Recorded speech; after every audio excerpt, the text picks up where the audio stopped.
Okay. Okay, so hi, I'm Netanel. For those that know me, I like to prepare my talks during the talk right before mine. Now that's usually okay, but not when I'm talking about a topic which I'm not an expert on. So what I think we'll do is more, I think about it as a discussion.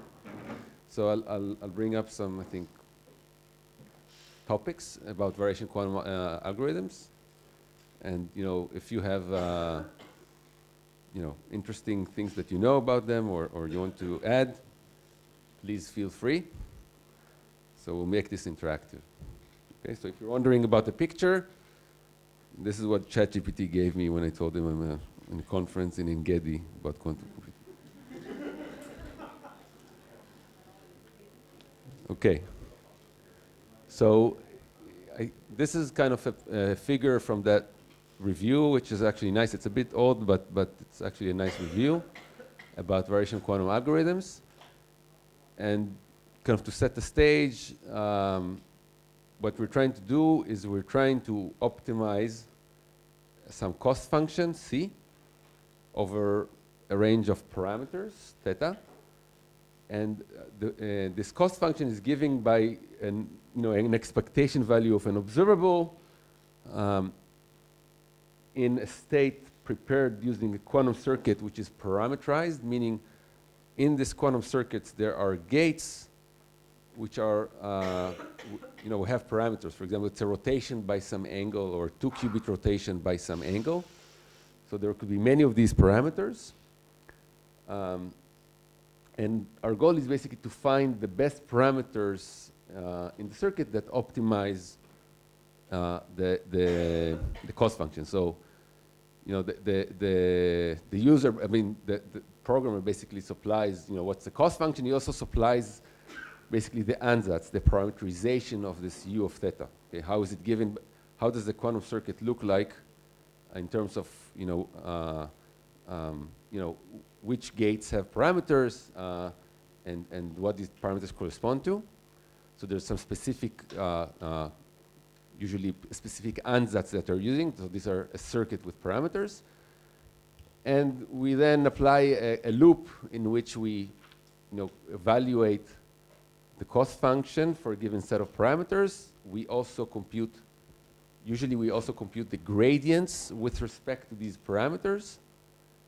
And then based on these, say, gradients, we then, modify the parameters to a new set of parameters. Usually you can think about like gradient descent. We can kind of move to the next value of the parameters.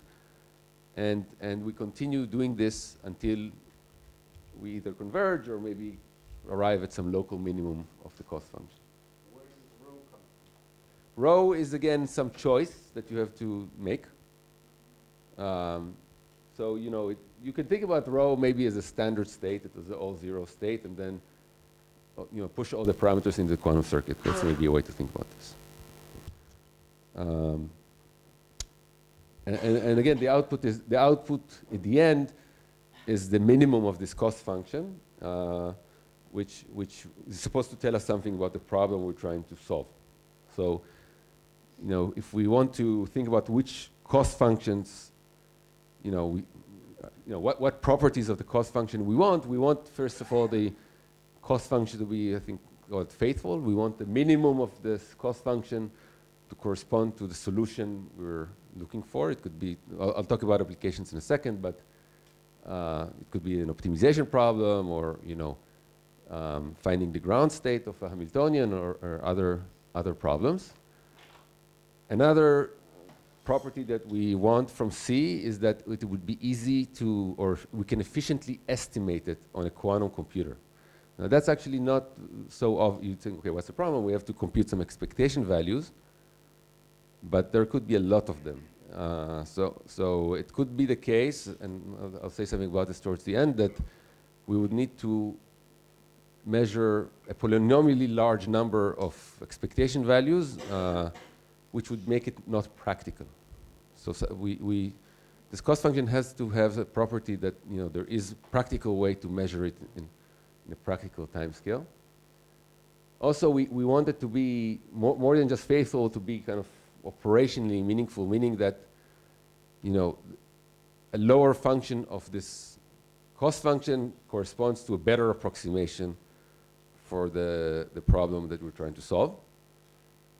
And also, we want it to be trainable, and that's going to be one of the main problems, is that we actually want to be able to efficiently optimize the C of theta, even given that we can measure it efficiently and et cetera.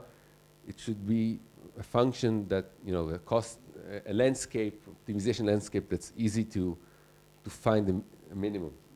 Okay, so these are properties that are needed from C of theta. Yeah. Mm-hmm. Yeah. So, okay. So, for that, so there are many types of applications. So I'll give an example from, you know, finding ground states. We'll soon see. And you know, for example, in quantum chemistry, this is, you know, discussed a lot in the literature, finding ground states of molecules. I'll claim that this is actually quite hard. I'm not sure that these type of algorithms are actually practical for chemistry. And you could also use it in a condensed matter setting. Then there I think it's more sensible, more practical. But you can do other things. You can, for example, you can look at quantum dynamics, not only ground states. You look at completely different, you know, completely non-quantum problems, like just solving a system of equations, right? Finding an approximate solution to a system of equations, or any other mathematical problem that you want. You're trying to find some, you know, approximate solution.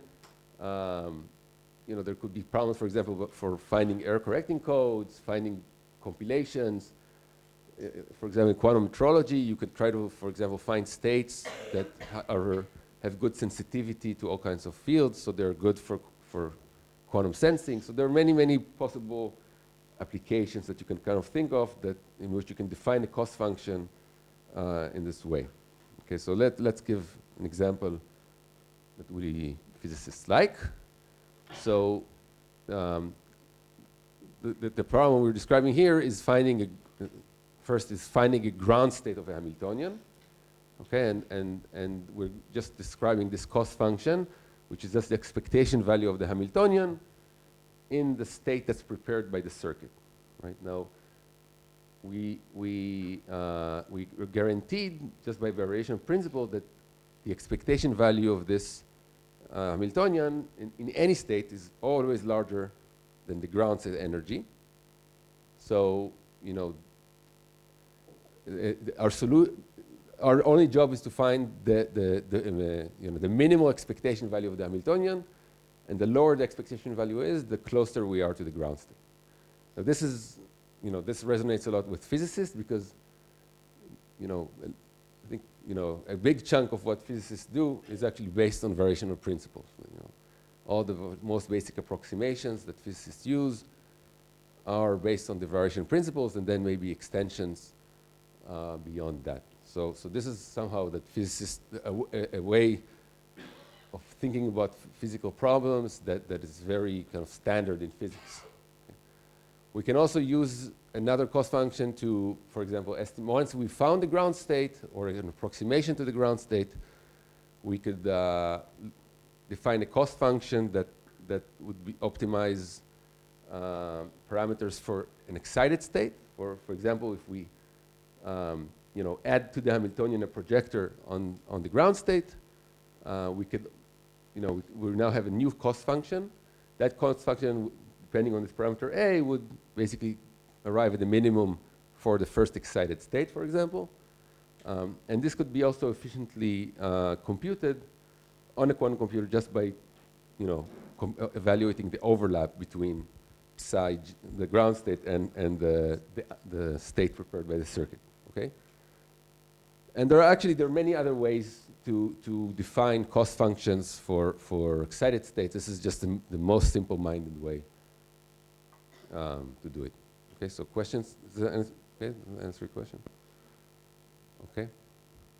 So this is an application in finding ground states, we can also think about doing it, using variation quantum algorithms for doing dynamics. So here you might think, okay, how do I define a variation principle for time-dependent system?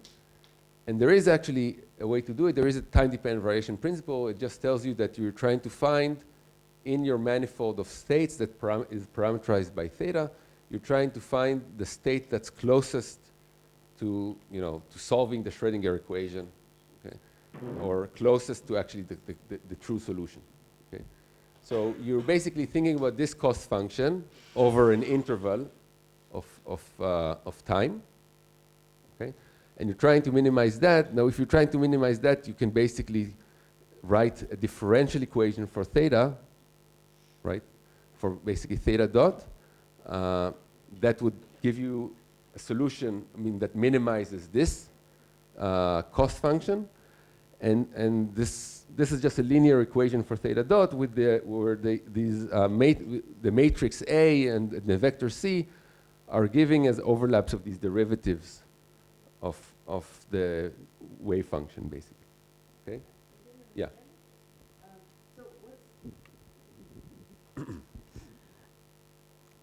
For quantum dynamics, you're trying to come up with psi as a function of t, right? Yes. So for each t, you sort of... For each, what I do is I solve for theta dot. I find the equation for theta dot at each t. And then I could basically go to the next kind of, I can compute theta plus theta dot delta t, and then go to the next delta t, and I can continue basically finding the full solution. Yeah. Is that clear? Okay, so this is a way to basically write quantum dynamics as a variational problem. And this might look complicated. There's all these derivatives of the wave function, and et cetera. How are we going to evaluate them? So there's a very nice way to compute gradients of the cost function and the wave function. Basically, this generalization of this applies directly to what I wrote before, and this is using this parameter shift rule. Of course, you can also do kind of a finite difference, but this is a nice way to kind of write an exact equation for the derivative of the cost function. Okay, so if you think about the cost function as a function of each one of these parameters, and you can write an exponent of a Pauli e to the I theta as a basically trigonometric function. So cosine theta, the identity plus I sine theta of the Pauli. And if you take that and you basically look at the derivative with respect to each one of these parameters, you can write an exact equation for the derivative of the cost function with respect to the parameters. Okay? So this is not like a finite different approximation for the derivative. Okay? Of course, you would also want basically alpha. So alpha is the shift that you're doing to be kind of large in order to need to evaluate basically this. These are observables that you evaluate on these shifted circuits. And if you want to evaluate them at a reasonable statistical accuracy, you want to use a large alpha. Yeah. What are we summing over with K? So this is just, yeah. You don't have to think about the sum over K. I just defined kind of the most general cost function that is a sum over K of different observables. For example, you have an Hamiltonian, okay, it might be, you can write it as a sum of different observables.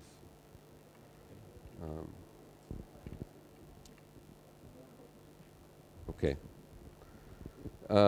So, and then, so the next, excuse me, does this mean that you need to do this for every parameter? Yes. If the parameters are... Right. A good question. Right. In principle, that would basically amount to evaluating 2 circuits, say, for each gradient that you need to compute. And if you have a circuit with a lot of gradients, that's a lot of circuits that you need to evaluate to a good accuracy, and that takes a lot of time. Okay? And so this actually is a big limitation in many problems, if you're trying to use a highly parameterized circuit and you have a lot of observables that you need to measure, it would basically amount to runtimes that are maybe not practical. Okay? I also have a question. Yeah. So, are there any classical question that is easier to solve using this quantum training or whatever? Or is it better just for, like, to solve quantum questions? First, it's not clear that it's good even for the quantum problem. Okay? Okay. It might be, because this is a variational approach. It's not an approach that's guaranteed to converge, like, you know, if you use quantum phase estimation or something. Okay? But do you expect it to work better better than a general? Intuitively, I would think that, you know, you know, the first thing I would try to represent using a quantum computer are quantum states of a physical quantum system. But, you know, there are many approaches, I mean, there are many applications that I gave here, okay, that are just classical. For example, combinatorial optimization. In combinatorial optimization, there are two, I think there are two classes of variation quantum algorithms that you can think about, okay? One of them is QAOA. Now, you all know what is QAOA? Everybody knows what it is? Okay, so should I mention it? Okay. Yeah, I don't have a slide about that, but so QAOA it's basically, the way to think about it is that we have a combinatorial problem that I could represent using an Ising Hamiltonian, a classical Ising Hamiltonian, and I want to optimize the energy for this classical Ising Hamiltonian. So I call it HZ is sum over IJ.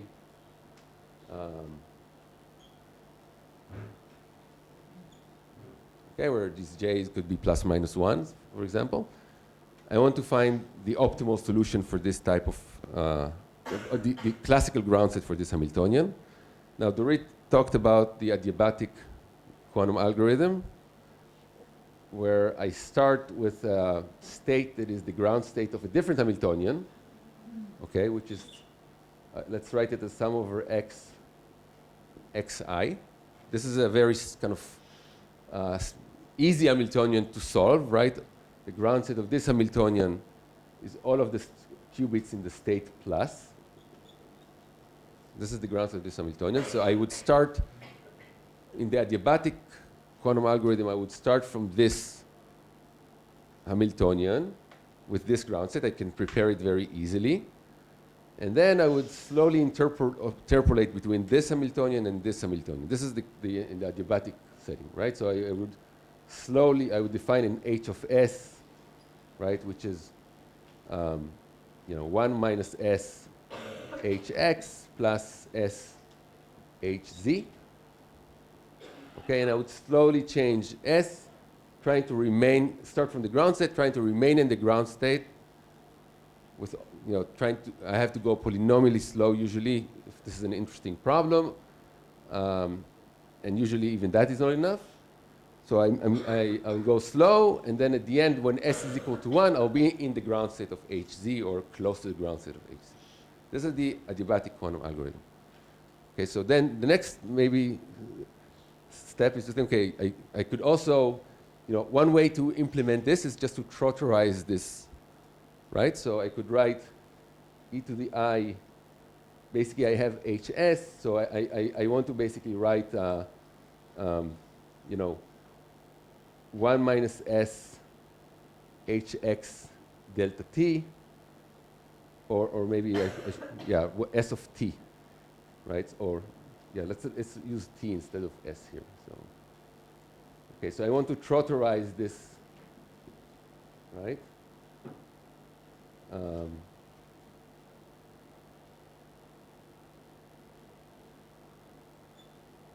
So I'm slowly changing the Hamiltonian, and I'm writing a trotter decomposition of the time-dependent Hamiltonian.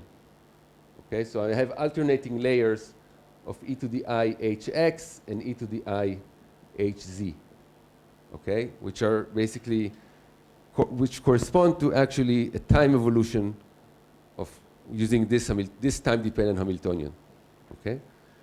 Now QAOA, one way to think about it is that, you know, let's just forget about all this where it came from and just use parameters here. Okay. Just write alternating layers of hx with an angle, let's say θ1, and then θ2 hz. Okay. And then just use alternating layers of hx and hz. And this is my parameterized circuit now. Okay, so it's kind of inspired by this adiabatic evolution, but it completely relaxes, you know, what the values of these parameters and leaves them as variational parameters. Okay, so this is one way to think about QAOA.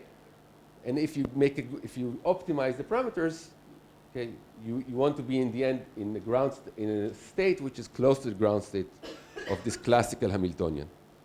Okay? Yeah. Should I think about it if you're trying to slow down where the gap closes? Yes. If you would be doing an adiabatic quantum algorithm, then you would try to slow down where the gap is small. You don't know exactly where it is, by the way. So this allows, in some sense, it tries to kind of slow down when you're close to the gap? Yeah, and it also tries to avoid making small trotter steps by kind of so making whenever like you large can, trotter you can steps. do a large, Yeah. I see. Yeah, so it allows you to do larger trotter steps because if you're trying to do really small trotter steps, you end up with a very deep circuit and it's not practical.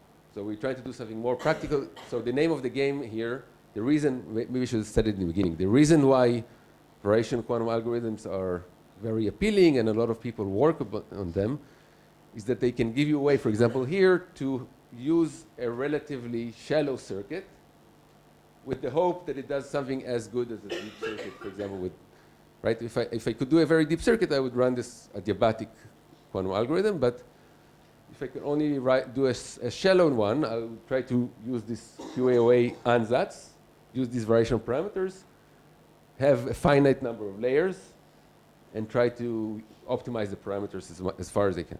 Okay? Okay. So this would be QAOA. In parentheses, I would say that some people don't regard QA as a variational algorithm because there's some claims that are kind of generic values for theta that are good for generic problems. I'm skipping the whole discussion about this.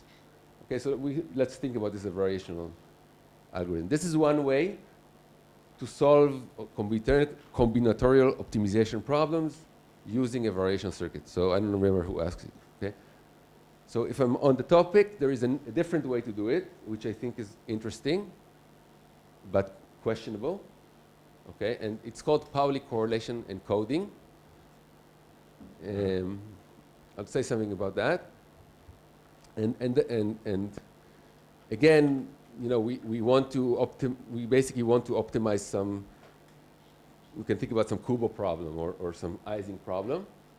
Okay, but we don't want to use the qubits as the bits of the classical problem. We want to, because if we do that, one disadvantage is that if we have a large set of classical variables, we would have a very large set of qubits. And you know, in order to go to an interesting regime, we have to have a very large quantum computer. Okay, if we want to have thousands or I don't know what of classical bits in the problem, we'll have to have a very large quantum computers, and we don't have that. At least not today.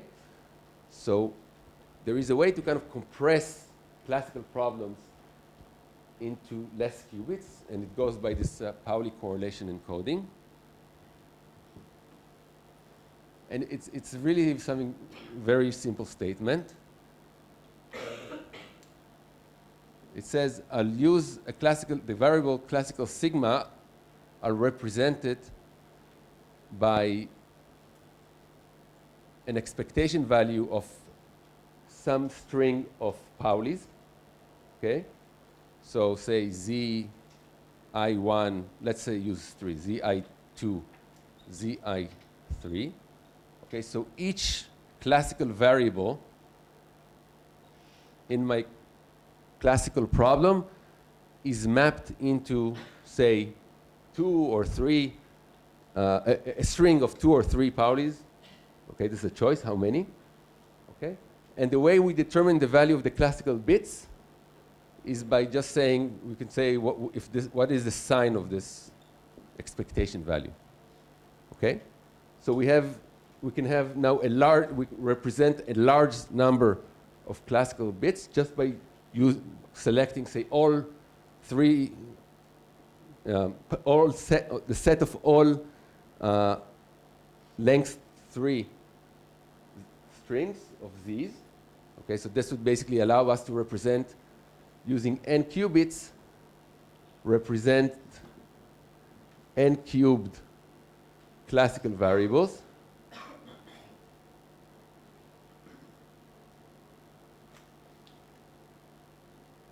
Okay, the expectation value here is going to be taken in this variational state. Okay, so what I'm going to try to do, I'm going to define now a cost function that tries to optimize the value of these classical parameters in my variational state.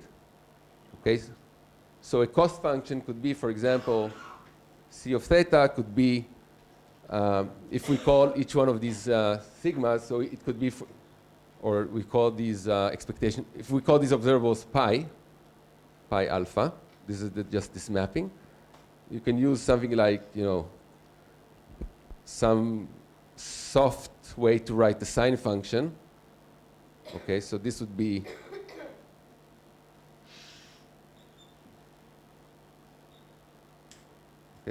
a way to basically write a cost function, okay, for this type of Ising problem or Kubo problem. Okay, is this clear? Can I even Yeah. ask? Can you start at the top of that, like the sigma? Sorry. I'm kind of lost. Okay, let me try to explain again. Okay, thank you for asking. This is great. Okay, so we have a class. Let me start again. So we have a classical problem. Okay, I want to minimize the classical Newtonian sum over alpha beta, j alpha beta, sigma alpha, sigma beta. So these are just classical problems. Okay, classical variables. It's a classical optimization problem. Now I want to solve it using the variation form algorithm. So first what I do, I map, basically, start over here, I map each one of these variables. Each one of these variables,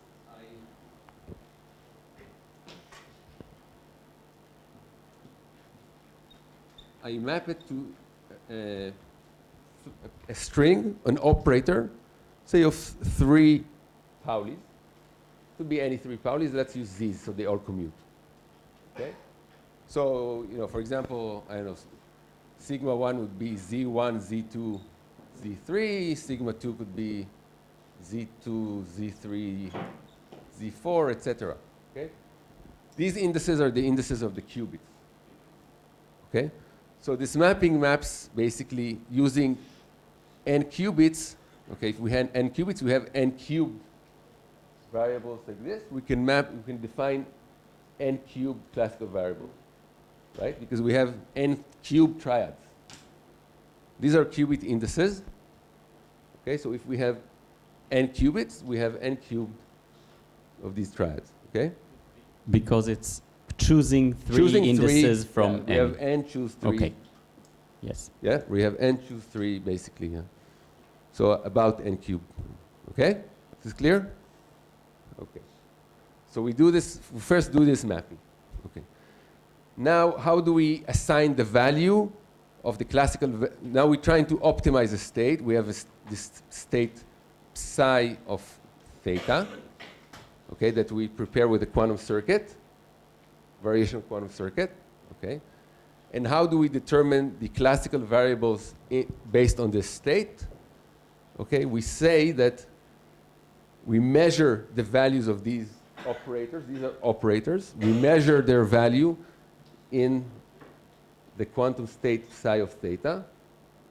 Okay, so we measure all of these observables, all possible triads, Zi, Zj, Zk. We measure all of them. Of course, we can measure all of them in the same basis, so this is practically easy.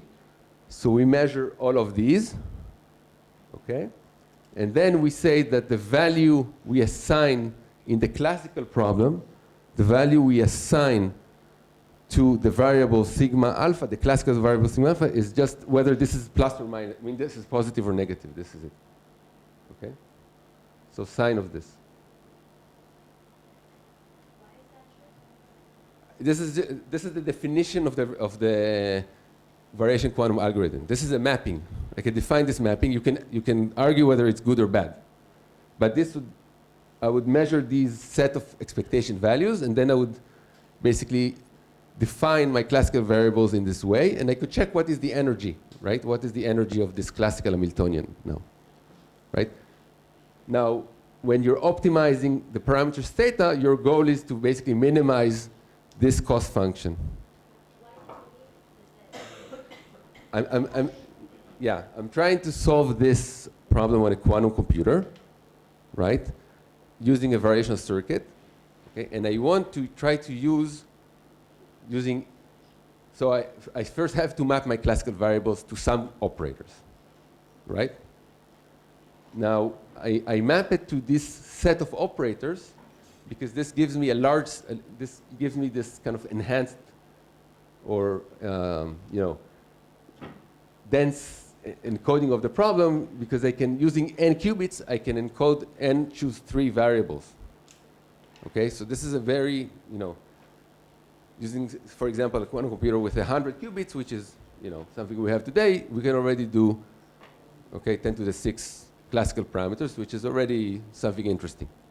Can I ask something about that? Mm-hmm. But that assumes that the optimal, or maybe a good solution, has such a representation, right? We chose some strings, some triads without any knowledge of the problem, and it might be very, very far from the optimal.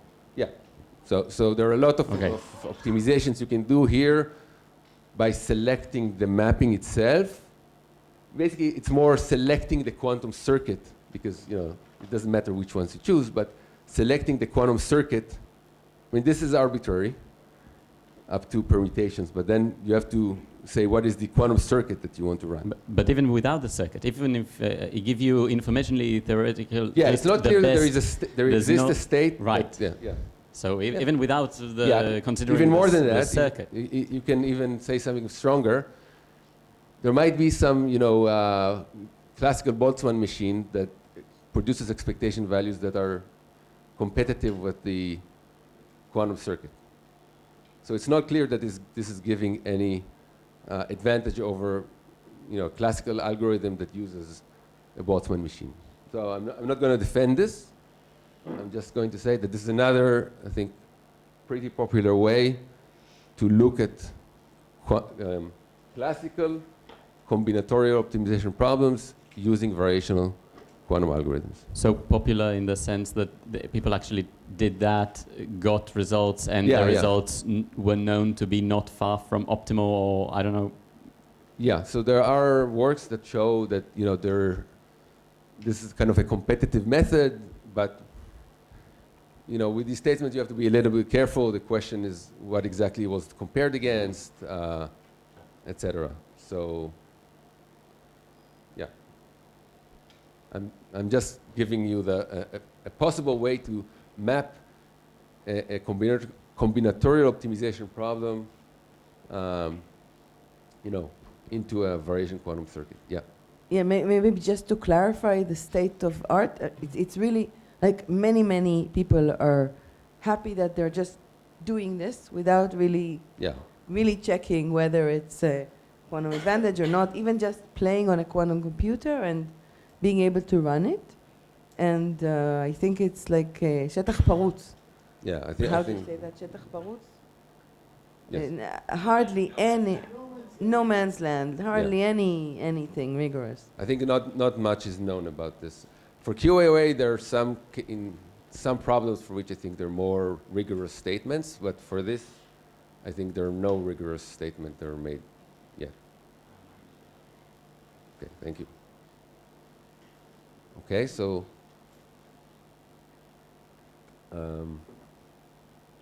yeah, so this is combinatorial optimization. This, okay, so this is something very important. There are a lot of challenges. I think this is considered one of the main challenges in this field, is this issue of barren plateaus.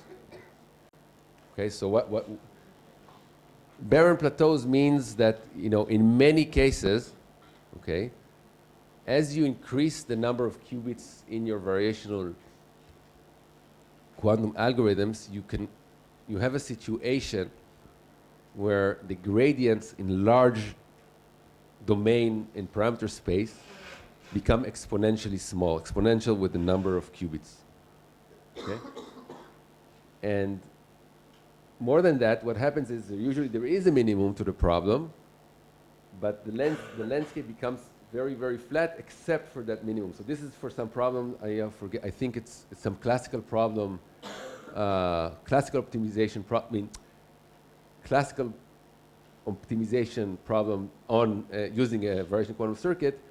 And you can look at kind of the same problem class for, I think this is for 4 qubits and this is for 20 qubits, and you can see how, the domain in which you have actually, significant gradients shrinks. Okay, there's still a minimum, but if you just randomly initialize your parameters, you'd more certainly fall in a region where the gradients are very, very flat, and then it would be very hard to converge to the minimum. The reason why this is, of course, dangerous is that you have to, we talked about this, you have to measure these gradients on the quantum computer. If the gradients are exponentially small, then you have to use an exponentially large number of shots in order to measure the gradient with high enough accuracy in order to, continue the process. Okay, so, what? בולענים. כמעט נפלתי לאחד בריצה שלי בבוקר.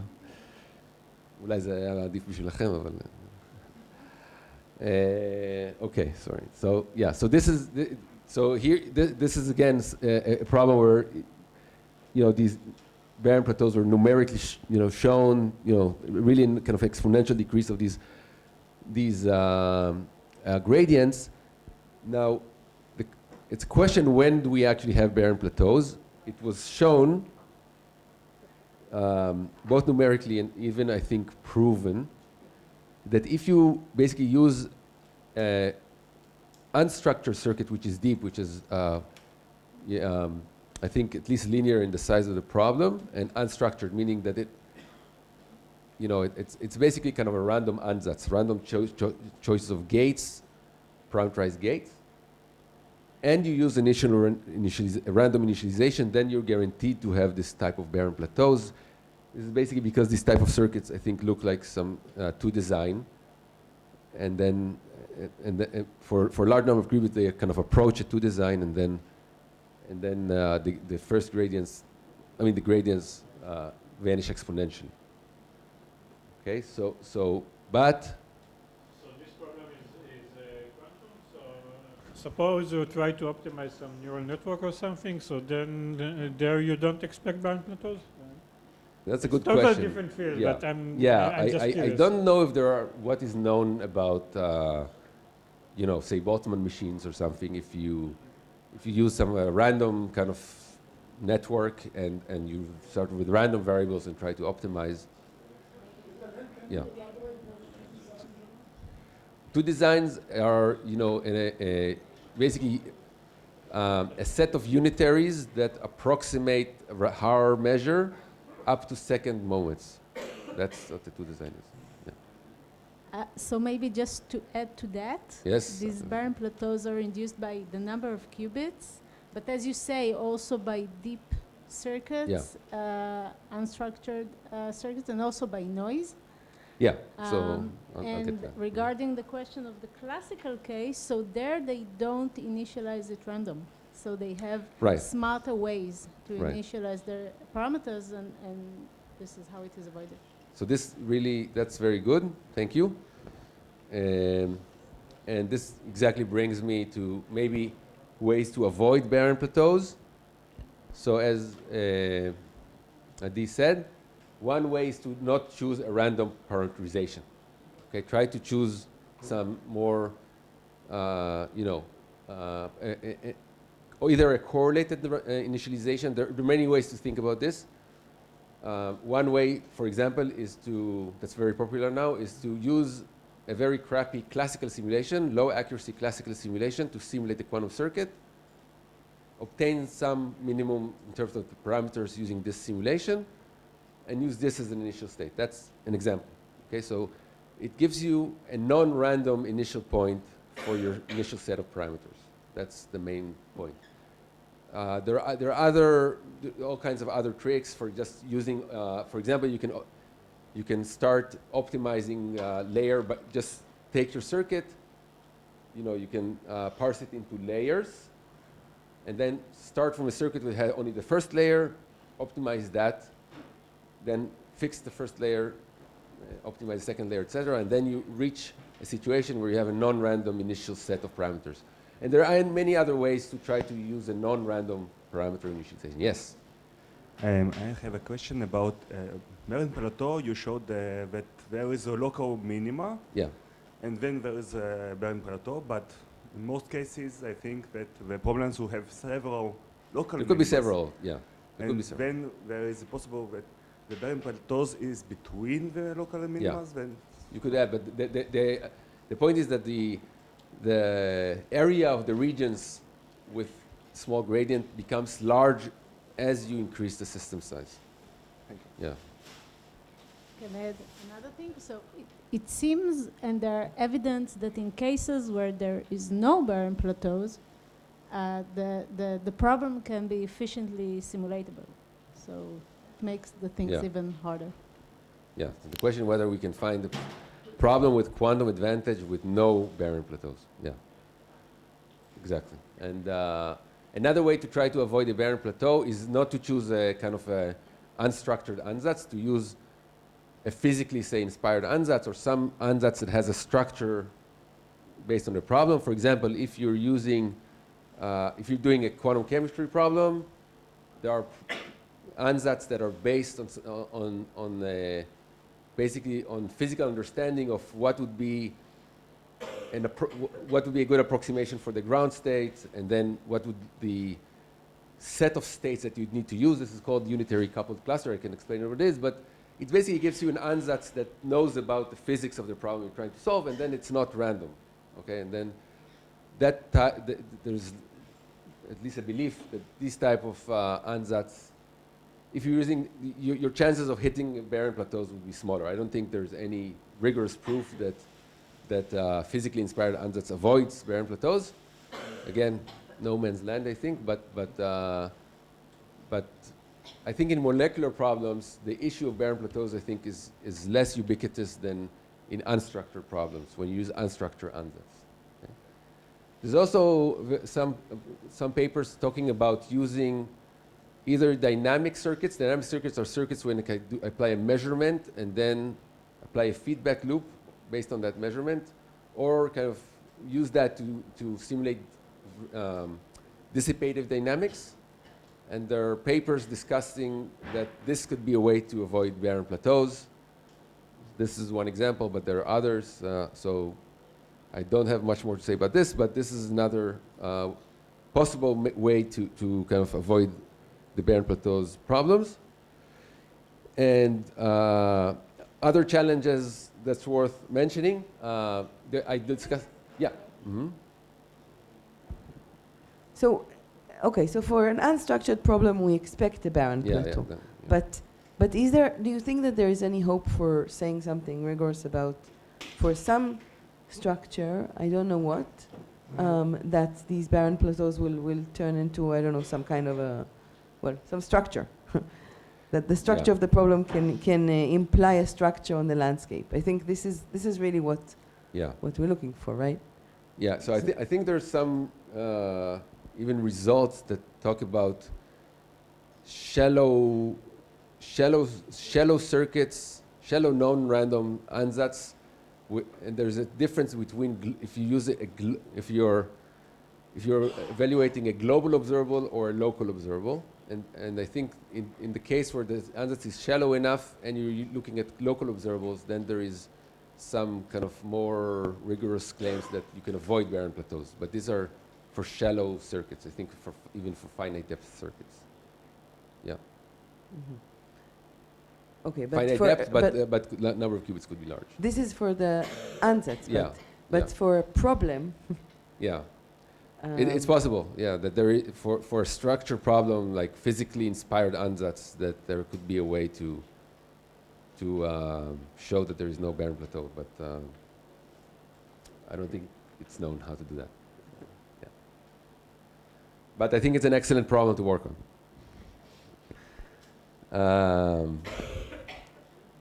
Yeah. So other challenges I want to just mention. So, so there is this problem with efficiency. So let's just think about why is it a problem. If we're looking at a molecule and we're looking at n orbitals, and usually you would write the Coulomb term, you would have n to the fourth different Coulomb terms of different orbitals interacting. So you will have to evaluate n to the fourth non-commuting observables. There's a large number. If you try to do it one by one, it would be a situation where we have to measure them one by one with high accuracy. This would not be practical.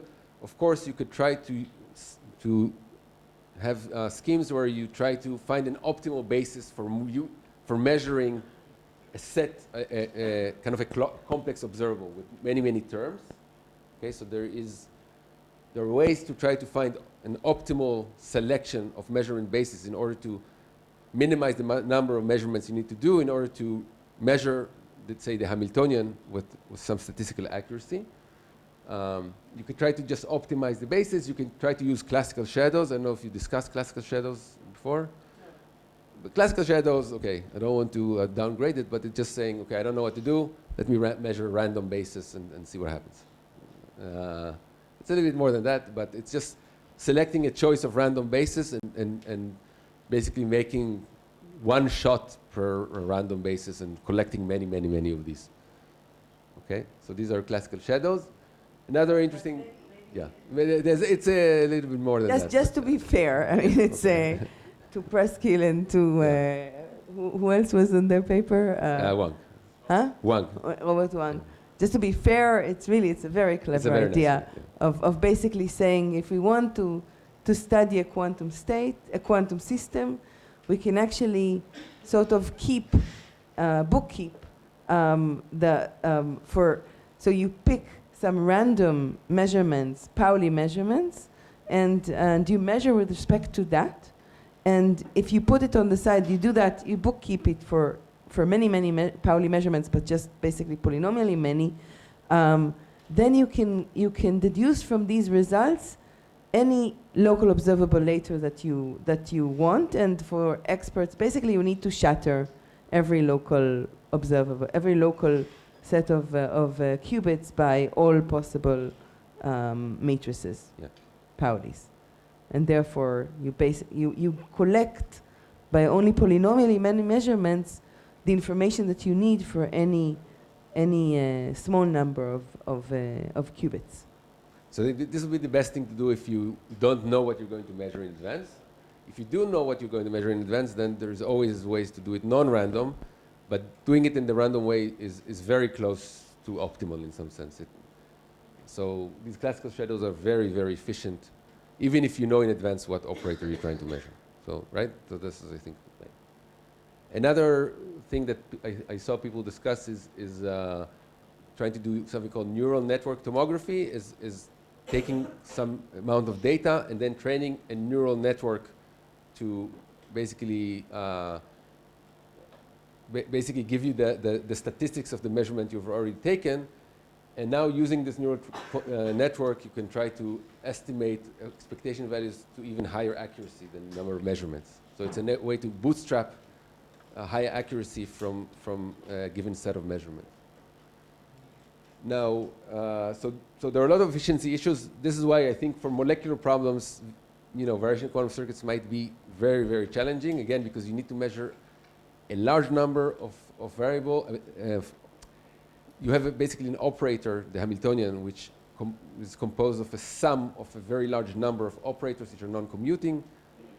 You need to have a large number of measurements. You want to measure to very high accuracy. And on top of it, you also need to compute the gradients, etc. It just might not be practical. And then the last challenge I want to mention is the issue of hardware errors. And it's related also to the barren plateau issue, because if you have errors, it would make all of your optimization landscape much flatter if you have errors on the quantum computer. One of the main effects is to flatten out the optimization landscape. Of course, it could also shift the minimum, etc. And here you can try to do many things. One of them is to try to use ansatz which are more resilient to errors. And another way is to try to use error mitigation. So I have a slide from Kedma to show an example. So here we took. I don't think most people know. Yeah, so I'll explain. So what we're doing here is. No, say Kedma. Yeah, okay. So if you don't know, so Kedma is a company, Israeli company that Dorit and I are involved in, that basically is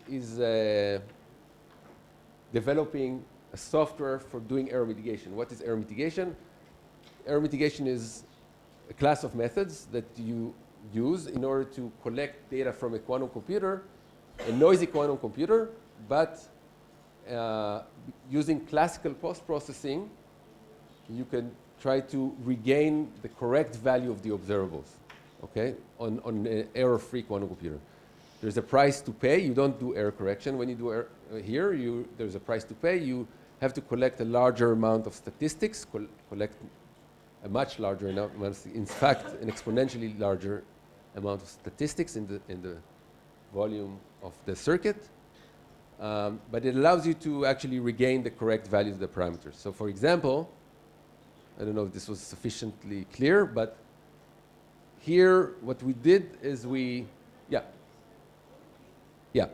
so we need to go and measure the Hamiltonian on the energy, right, on a circuit that we run on a quantum computer. So this is our ansatz for the ground state of molecule, H2 molecule in this case.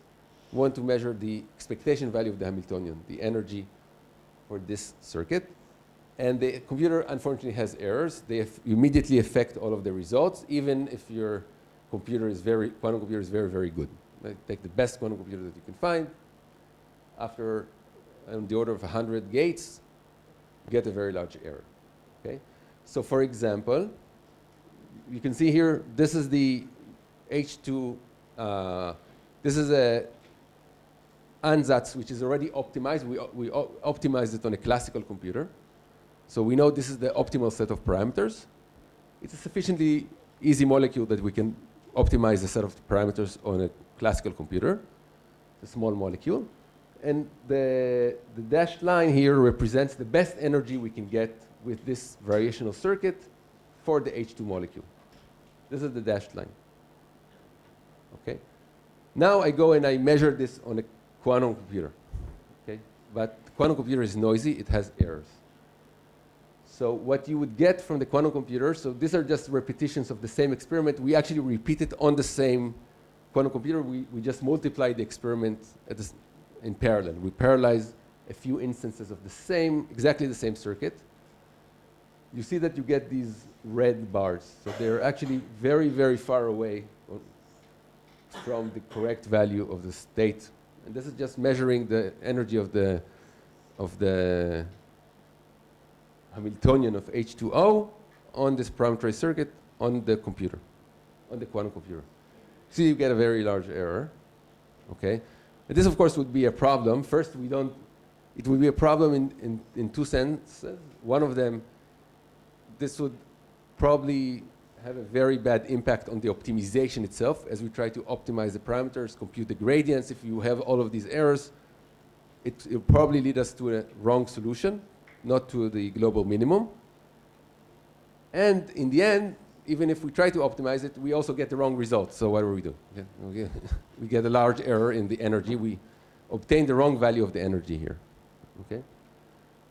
So this is just to show that you can use methods like error mitigation to actually, even though you're using a noisy quantum computer, you can actually regain the correct value of the energy. So this is basically the average of all of these repetitions. So it allows us to increase the amount of statistics. And you can see by doing this error mitigation and collecting a lot of statistics, we can actually get a very precise estimation of the ground state energy for this molecule on this noisy quantum computer. Okay? So this is this kind of blue bar. Yeah. How do you get below the ideal results? Yeah, if you have a, that's an excellent question, because we discussed there is a variational principle, and here it looks like we got something below the ground. Once you have errors, the variation principle is off. The variation principle says that if you have a state, quantum state, pure or mixed, it doesn't matter. If you have a quantum state, then the expectation value of that state, or the Hamiltonian in that state, would be always, you know, larger or equal than the lowest eigenvalue. That's just algebra. But once you have errors, you're actually not measuring correctly the expectation value. So you're not actually measuring the expectation value of the Hamiltonian in the state. You're measuring something else, and that doesn't have any lower bound, basically. It could be lower than the, yeah. The green bar, that's a good question, it's a different method for doing error mitigation. It's called zero noise extrapolation. What it does, it basically says, let me measure this red value, the noisy value, and let me also measure the value of the energy in a quantum computer where the noise rate is doubled. Suppose I could do that, okay? So I have a different quantum computer where the noise rate is exactly doubled, and then I could take an ansatz where I say the effect of the noise on any observable is just to reduce it exponentially with the error rate. So I can extrapolate this exponent to 0, and that would be my correct value for the observable. Now you can ask, how do I find this computer where the noise rate is doubled? So there are ways to basically inject noise intentionally. You could, for example, maybe the most simple way is you can say, okay, let me stretch the pulses intentionally, just the physical pulses, so they take a longer time, exactly so that the amount of noise will be doubled. But actually there are ways to do it also digitally by introducing random single qubit gates, sampling random single qubit gates, and that has the same effect as increasing the noise intentionally. So that's how we do it.